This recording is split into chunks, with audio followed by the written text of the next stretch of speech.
Lectures anthropocènes.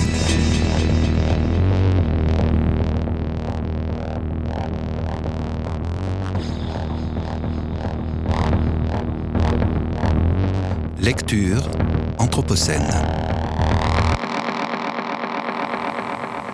Bonjour, je vais partager avec vous aujourd'hui un article paru dans la revue d'architecture Figure, celle du mois d'octobre 2020. L'article est intitulé « Faire que cela tienne bon ». Il est écrit par les Architectes sans frontières.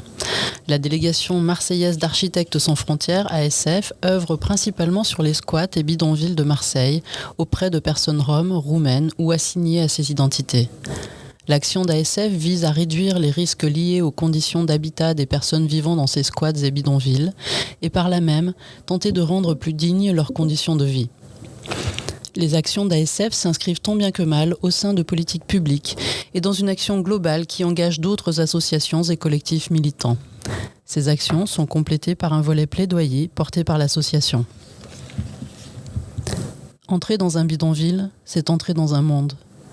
Un monde où le résiduel domine. Reste de notre monde et reste de nos vies remplissent tous les espaces laissés vacants. Reste de ce que l'on cache ici, exposé là-bas, à la lumière crue, traversant des vitres éclatées. Reste d'humanité compressée dans 15 mètres carrés qui contiennent une vie expulsable à souhait. Pour l'architecte, comme pour toute personne entrant dans ces mondes, il s'agit alors de se laisser aller, faire tomber la garde et les représentations.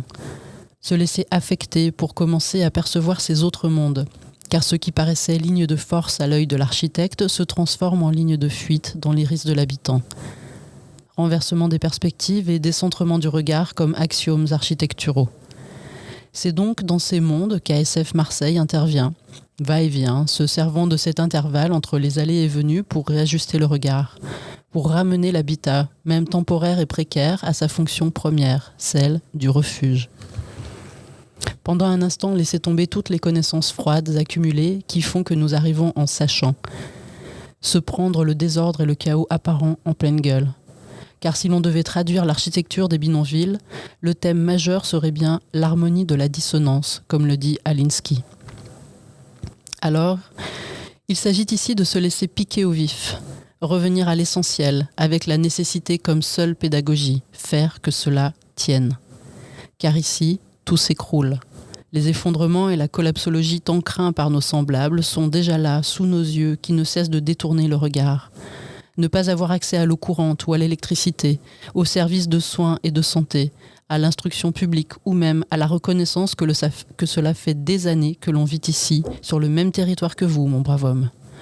Et c'est pourtant là, dans ces mondes abîmés d'une violence brute qui n'a pas le temps de s'habiller des oripeaux de nos sociétés, que jaillissent des formes architecturales cimentées par la nécessité et qui font que malgré tout, ça tient.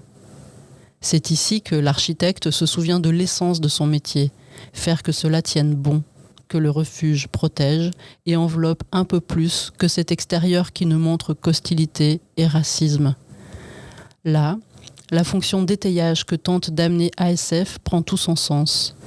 Soutenir et étayer un monde qui s'effondre. Réduire les risques à la manière de ces éducateurs et usagers de drogue travaillant sur l'autosupport. Raffermir les formes sociales et architecturales en présence sans juger de leur pertinence. Transformer plutôt que déplorer et se lamenter. Faire avec et partir de là. Décentrer le regard et se laisser destituer quelques instants. Et si les sachants, c'était eux. Ici, c'est misère, disent-ils. Ne nous voilons pas la face. Les conditions d'existence des habitants des bidonvilles où intervient ASF Marseille sont indignes d'une vie humaine. Esthétiser ces forces de vie, ce n'est pas leur rendre hommage. Rappeler qu'elles sont guidées par les lois de la survie dans la jungle urbaine et que de ces forces peut jaillir de la beauté et de la puissance, c'est évident. Rien à glorifier ici.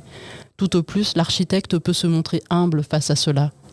En prendre la mesure et quelques esquisses, voilà qui n'est déjà pas mal.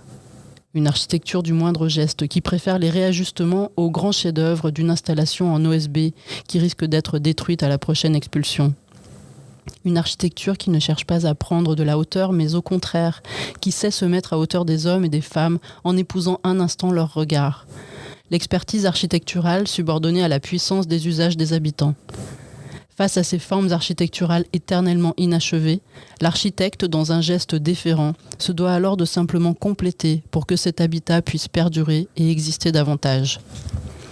À ASF Marseille comme ailleurs, nos ratés sont nombreux, et c'est au galop que reviennent nos vieilles habitudes et nos habitus de classe, nos manières de nous représenter le monde, ce qui serait de l'ordre de la dignité, ce qui relèverait du propre ou du sale, ou de ce qu'il faudrait pour qu'un bidonville soit habitable, qu'une cabane soit belle ou qu'un espace soit viable.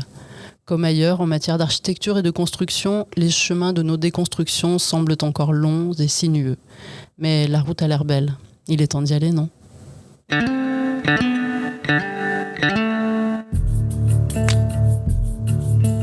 Lectures anthropocènes. Lecture anthropocène.